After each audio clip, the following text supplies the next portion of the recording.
Hello students, আজকে আমি তোমাদের কোণ পরিমাপের ধারণা এই যে চ্যাপ্টারটার আগের দিন অঙ্কগুলো করিয়েছিলাম সেই চ্যাপ্টারের এমসিকিউগুলো আর শর্ট অ্যান্সার টাইপের অঙ্কগুলো করে দিচ্ছি।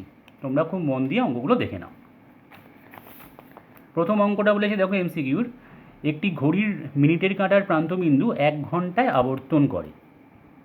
তো একটা ঘড়ির মিনিটের কাঁটার প্রান্তবিন্দু 1 ঘন্টায়, দেখো আমি ছবিটা আঁকছি,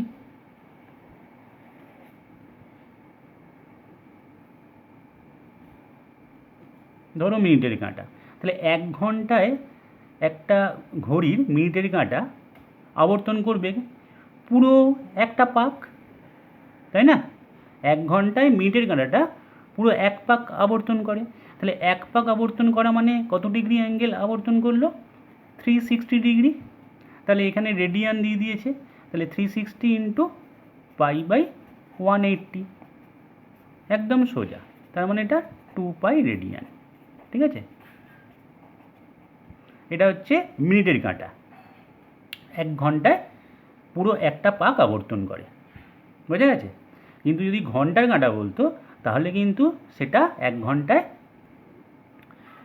জাস্ট এইটুকু আবর্তন করতো, তাই না? একটা ঘর যেত, এইটা বুঝতে হবে। ঘন্টার কাঁটা হলে এক ঘর যেত, আর মিনিটের কাঁটা হলে পুরো একটা পাক আবর্তন করবে। তখন কিন্তু ঘন্টার কাঁটা হলে এই অ্যাঙ্গেলটা বার করতে হতো। পরের অঙ্কটা দেখো, 2 অঙ্কটা বলেছে পাই/6 রেডিয়ান সমান। তো এটা ষষ্ঠিক মানে চেঞ্জ করতে হবে। পাইয়ের জায়গায় আমরা 180 ডিগ্রি বসিয়ে দেবো, তাহলে এটা কত হচ্ছে? 30 ডিগ্রি। আচ্ছা, আগের অঙ্কটায় ডি অপশানটা কারেক্ট, এখানে 30 ডিগ্রি। ঠিক আছে, 3 অঙ্কটা বলেছে একটি সুষম ষড়ভুজের প্রতিটি অন্তঃকোণের বৃত্তীয় মান কত। তাহলে সুষম বহুভুজ, ধরো যে কোনো একটা n সংখ্যক বাহু বিশিষ্ট বহুভুজ আছে, তার এক একটা অন্তঃকোণের পরিমাণ বার করার ফর্মুলা কি না 2n-4 into 90 degree divided by n। এবার তোমরা এনের জায়গায় যা খুশি বসিয়ে যাও, যেমন বাহু দেবে সেই অনুযায়ী তোমরা অন্তঃকোণের মান, এক একটা অন্তঃকোণের মান পেয়ে যাবে। হ্যাঁ, ধরো এনের জায়গায় যদি আমি 3 বসাই তাহলে ত্রিভুজের প্রত্যেকটা অন্তঃকোণ পাবো। যদি এনের জায়গায় আমি 4 বসাই তাহলে চতুর্ভুজের অন্তঃকোণগুলো পাবো, কোয়াড্রিল্যাটারালের। 5 বসালে পেন্টাগন বা পঞ্চভুজের প্রত্যেকটা অন্তঃকোণ পাবো। দু জায়গাতেই এখানে এনের জায়গায় 5 বসিয়ে দিতে হবে। তখন এখানে ষড়ভুজ বলেছে, মানে হেক্সাগান, তার মানে এনের জায়গায় 6 বসাবো। তাহলে এখানে কত হচ্ছে দেখো, 6 দুগুণে 12, 12 থেকে 4 বাদ দিলাম, তাহলে 8, 8 ইন্টু 90 মানে 720/6, তাহলে 120 ডিগ্রি। ঠিক আছে, এটা হলো ষষ্ঠিক মান। তো এবার আমাকে বৃত্তীয় মান বার করতে বলেছে, তাহলে 120 ইন্টু পাই/180, কাটাকাটি করে নাও, 6 দুগুণে 12, 3 6 18, তাহলে 2π/3। ক্লিয়ার হয়েছে? তাহলে এখানে অপশান বি।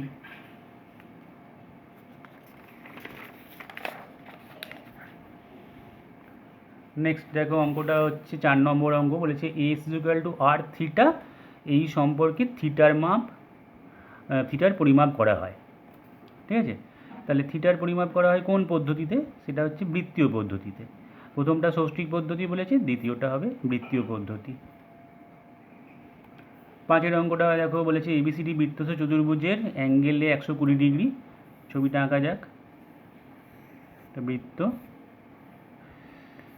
বললাম, এটা একটা বৃত্তস্থ চতুর্ভুজ ABCD, এটা 120 ডিগ্রি দেওয়া আছে। তাহলে অ্যাঙ্গেল সি এর বৃত্তীয় মান বার করতে হবে। তো আমরা জানি যে বৃত্তস্থ চতুর্ভুজে মানে সাইক্লিক কোয়াড্রিল্যাটারালের অপোজিট অ্যাঙ্গেল মানে বিপরীত কোণগুলো পরস্পর সম্পূরক হয়।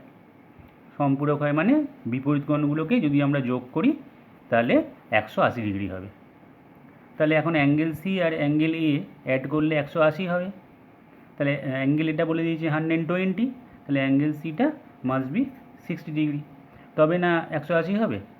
ঠিক আছে, তাহলে অ্যাঙ্গেল সি এর বৃত্তীয় মান কত? 60 ডিগ্রিতে দেওয়া আছে, তাহলে ষষ্ঠিক মান, তাহলে ইন্টু পাই/180, রেডিয়ান করে দিলাম। তাহলে কাটাকাটি করলে এখানে হচ্ছে পাই/3 রেডিয়ান। তাহলে এখানে অপশান হচ্ছে এই অপশানটা right. Clear? Next short answer type. দেখো প্রথম অঙ্কটা বলেছি একটি কোণের ডিগ্রিতে মান হচ্ছে ডি, ডিগ্রিতে মানে ষষ্ঠিক মান, আর ওই কোণের রেডিয়ানে মান বলেছে আর। তাহলে দেখো আমরা ডিগ্রি থেকে রেডিয়ানে চেঞ্জ করি কী করে, না π/180 দিয়ে মাল্টিপ্লাই করলে যেটা বেরোয় সেটা আমরা রেডিয়ানে চেঞ্জ করে দিই, বৃত্তীয় মানে। তাহলে সেটা ইকুয়াল টু দেওয়া আছে আর, এটা দিয়ে দিয়েছে। তাহলে এখন r/d বার করতে দিয়েছে, তাহলে r/d, তো ডিটাকে নামিয়ে দিলাম, তাহলে r/d ইকুয়াল টু হলো π/180। বোঝা গেছে? এটা 1 নম্বর অঙ্ক। 2 নম্বর অঙ্কটা বলেছে 63 ডিগ্রি 35 মিনিট 15 সেকেন্ড পরিমাপের কোণটির পূরক কোণের মান লিখি। তো আমরা যে কোনো কোণের পূরক কোণ লিখতে পারি কীভাবে, না 90 ডিগ্রি থেকে সেই কোণটাকে বাদ দিয়ে, ঠিক আছে, কমপ্লিমেন্টারি অ্যাঙ্গেল। তাহলে এখানে 90 ডিগ্রি থেকে আমি মাইনাস করব, 90 degree minus 63 degree 35 minute 15 second. এবার যদি আমরা একটুখানি 90 ডিগ্রিটাকে একটু কায়দা করে লিখি, যে 89 ডিগ্রি 59 মিনিট আর 59 আর 60 সেকেন্ড, 59 মিনিট 60 সেকেন্ড। তাই দেখো 60 সেকেন্ড মানে হচ্ছে 1 মিনিট, তাহলে 1 মিনিট এটার সঙ্গে অ্যাড হয়ে গেল, তাহলে 60 মিনিট হয়ে গেল। তাহলে 60 মিনিট মানে আবার 1 ডিগ্রি, তাহলে এখানে অ্যাড হয়ে গিয়ে 90 ডিগ্রি হবে। বোঝা যাচ্ছে? তাহলে 89 ডিগ্রি 59 মিনিট আর 60 সেকেন্ড করেও আমরা লিখতে পারি, কারণ হচ্ছে 60 সেকেন্ড মানেই হচ্ছে এটাকে আমরা লিখতে পারি 1 মিনিট।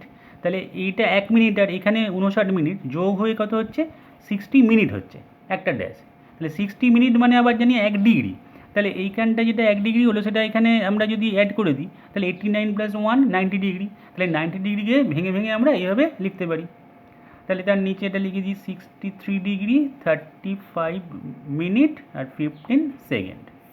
এবার আমরা বিয়োগ করি, এটা 4, সরি এটা 5, আর এখানে এটা 2 45 সেকেন্ড, এখানে হচ্ছে 4, এটা 24 মিনিট, আর এটা হচ্ছে 6, এটা 2, 26 ডিগ্রি 24 মিনিট 45 সেকেন্ড। পরিষ্কার করে লিখে দিচ্ছি 26 ডিগ্রি 24 মিনিট আর 45 সেকেন্ড। বোঝা গেছে? এটা হচ্ছে 63 ডিগ্রি 35 মিনিট 15 সেকেন্ড পরিমাপে কোণটির পূরক কোণের মান। একটা ত্রিভুজের দুটো কোণ দিয়ে দিয়েছে, তৃতীয় কোণের মান। তার মানে আমরা কী করব, এই দুটো কোণকে যোগ করব, নিয়ে 180 থেকে সেটা বাদ দিয়ে দেবো। তাহলে আগে যোগটা করে নিই, 65 ডিগ্রি 56 মিনিট 55 সেকেন্ড আর 64 ডিগ্রি 3 মিনিট 5 সেকেন্ড। তাহলে 55 আর 5 যোগ করলে 60 সেকেন্ড হয়, তাহলে সেটা মানে কিন্তু 1 মিনিট। তাহলে 1 মিনিট এখানে অ্যাড হলো, তাহলে 3 মিনিট আর 1 মিনিট 4 মিনিট, 4 মিনিট আর 56 মিনিট, এই দুটো যখন অ্যাড হচ্ছে তখন 60 মিনিট, তাহলে সেটা 1 ডিগ্রি হয়ে গেল। তাহলে সেই 1 ডিগ্রি এটার সঙ্গে অ্যাড হবে, তাহলে এটা 65 ডিগ্রি হয়ে গেল। তাহলে 65 + 65 কত হচ্ছে, মাঝে মাঝে 10 শূন্য, 4 7 13, 130 ডিগ্রি হয়ে গেল টোটালটা। এটা এই দুটোর যোগফল, ঠিক আছে? তাহলে এই দুটো কোণকে যোগ করলে হয় 130 ডিগ্রি। তাহলে তৃতীয় কোণটা কত হবে, 180 ডিগ্রি মাইনাস 130 ডিগ্রি, তাহলে 50 ডিগ্রি। এবার বৃত্তীয় মান চেয়েছে, তাহলে 50 × π/180 রেডিয়ান। কাটাকাটি করে নাও, তাহলে এটা 5π/18 রেডিয়ান। বোঝা গেছে?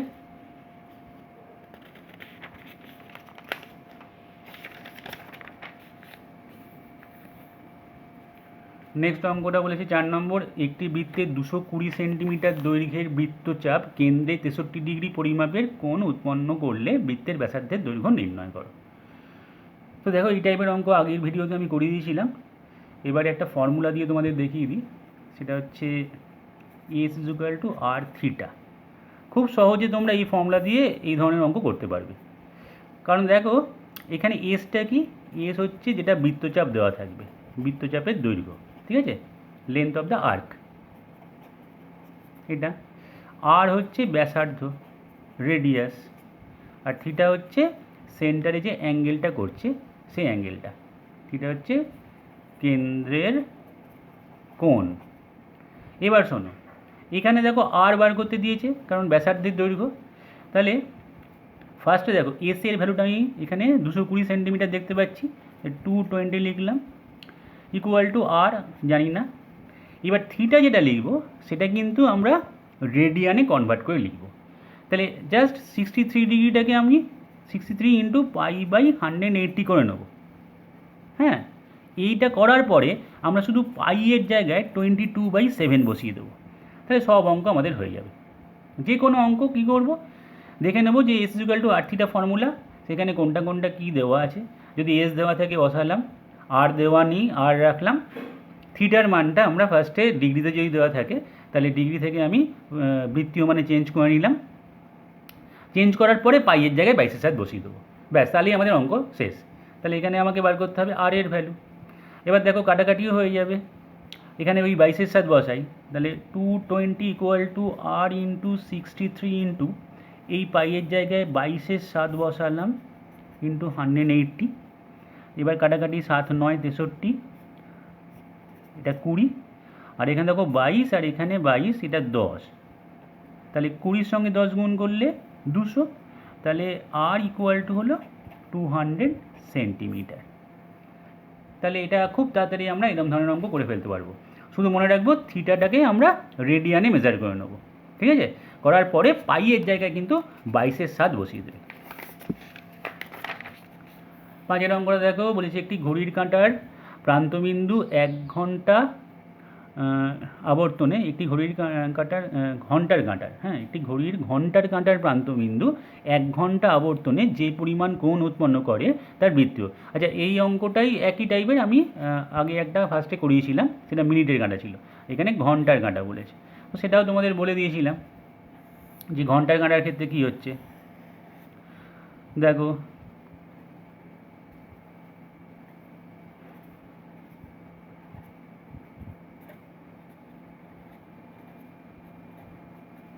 এই আছে। তো এবার ঘন্টার কাঁটার প্রান্তবিন্দু 1 ঘন্টায় কী হবে, এখান থেকে এই পজিশানে আসবে, মানে যে কোনো একটা জায়গা থেকে একটা জায়গায় যদি হয়, মানে 12টা থেকে যদি একটাই যেতে হয়, তাহলে সেক্ষেত্রে 1 ঘন্টা সময় নেবে এবং 1 ঘন্টা সময় ফার্স্টে এই পজিশান থেকে এই পজিশানে আসবে। যদি একটাই থাকতো, হ্যাঁ, তারপরে 1 ঘন্টা পরে একটা থেকে দুটোই আসতো, এখানে আসতো। দুটোর থেকে যদি 1 ঘন্টা পরে যায় তাহলে সেটা দুটো থেকে 3টের পজিশানে যাবে, এখানে যাবে। তার মানে এই অ্যাঙ্গেলটাই আলটিমেটলি আমাকে বার করতে হবে, ঠিক আছে? তাহলে পুরো দেখো এখানে আমি যদি এখানে পুরোটা ভাগ করি, হ্যাঁ, তাহলে সেক্ষেত্রে কী হচ্ছে, এখানে 12খানা এরকম ভাগ হবে, হ্যাঁ, তাই না? 1টা 2টো 3টে, এখানে 4টে হবে, তারপরে 5টা, এটা 6টা, এইভাবে দেখো এইখানে 1টা 2টো 3টে 4টে 5টা 6টা। সেম কেস এখানেও হবে, আবার করে দেখাচ্ছি। এইটা এইখান থেকে একটা, এইটা হলো, এইটা হলো, এখানে হলো। তাহলে দেখো 1টা 2টো 3টে 4টে 5টা 6টা 7টা 8টা 9টা 10টা 11টা 12টা, ঠিক আছে? তাহলে 12 ভাগে ভাগ হচ্ছে, তাহলে পুরোটা হচ্ছে 360 ডিগ্রি, এই পুরো অ্যাঙ্গেলটা। তাহলে তাকে আমি 12 দিয়ে ভাগ করলে এই একটা ভাগ পাবো, তাহলে 30 ডিগ্রি করে, 30 ইন্টু 12 360 ডিগ্রি। তাহলে ঘন্টার কাঁটাটা 1 ঘন্টায় 30 ডিগ্রি আবর্তন করছে, তাই না? পরিমাণ কোণ উৎপন্ন করছে আর কি, 30, বোঝা গেছে? তাহলে অ্যান্সার হবে আমাদের এখানে 30 ডিগ্রি, সেটা হচ্ছে ষষ্ঠিক মানে। আর বৃত্তীয় মানটা কত, তাহলে বৃত্তীয় মান বার করতে দিয়েছে, তাহলে 30 ইন্টু π/180 রেডিয়ান করে দেবে। তাহলে এটা হয়ে গেল π/6 রেডিয়ান, বোঝা গেছে? তাহলে একটা ঘড়ির ঘন্টার কাঁটার প্রান্তবিন্দু 1 ঘন্টা আবর্তনে কতখানি অ্যাঙ্গেল যাচ্ছে, সেই অ্যাঙ্গেলটা হচ্ছে 30 ডিগ্রি, ঠিক আছে? 30 ডিগ্রি অ্যাঙ্গেল ঘুরছে, তো সেটা বৃত্তীয় মান চেয়েছে, সেই জন্য π/6। তাহলে এইভাবে সব কটা অঙ্কই তোমাদের করে দিলাম, তোমরা ভালো করে অঙ্কগুলো দেখে নিজেরা বাড়িতে প্র্যাকটিস করো, ঠিক আছে?